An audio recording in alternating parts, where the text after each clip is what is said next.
హిందుస్థాన్. అటువంటి హిందుస్థాన్ లో తెలంగాణ రాష్ట్రంలో పాత బస్తీలో చంద్రాన్ గుట్ట అసెంబ్లీ కాన్స్టిట్యుయెన్సీలో రక్షాపురం మెయిన్ రోడ్ మీద 10 మీటర్ల దూరంలో పోలీస్ స్టేషన్.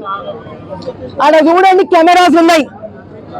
ఇన్ని పెట్టుకొని నిన్న చాలా పవిత్రమైన రోజు గోకులాష్టమి, శ్రీకృష్ణుడు జన్మనందిన రోజున అతి పవిత్రమైన కృష్ణుడి చెల్లెలైన అమ్మవారి దుర్గాదేవి భూలక్ష్మి పోచమ్మ ఎంఐఎం అధినేత పుట్టును కూడా పుట్టిన్నాడు.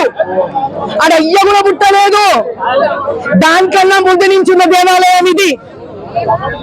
అరే శ్రీరామనవమి పండుగ నాడు గాల్లో బాణం వదిలితే అదంతా వంకులు తిరుక్కుంటూ పోతాడంట మస్జిద్ మీదకి. మరి ఇప్పుడు ఎవడు ఎన్ని వంకులు తిరుక్కొని వచ్చి అమ్మవారి తలకాయ నరికిండ్రు. అమ్మవారి తలకాయ లేచింది. ఆమరణ నిరాహార దీక్షణ చేస్తా కానీ చంద్రాన్గుట్ట ఎమ్మెల్యే ఎంఐఎం ఎంపీ వచ్చి ఈడ క్షమాపణ అడిగి అమ్మవారి ముందు తల ఎత్తాల్సిందే. ఈ పోలీసు వాళ్ళను నేను నమ్మా. ఎలక్షన్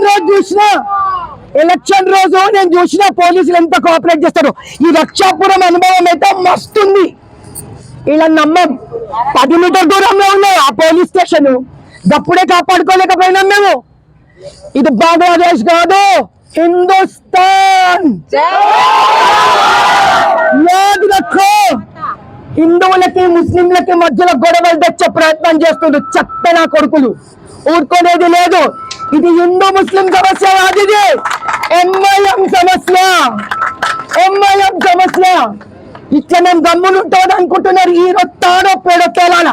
ఇది ఒక రోజు గాని, ఒక వారం గాని, ఒక నెల గాని, ఒక సంవత్సరం అన్న గాని తేల్చుకోండి. ఇది ఇక్కడి నుంచి కదలా. జై బోలో భారత్ మాతాకి.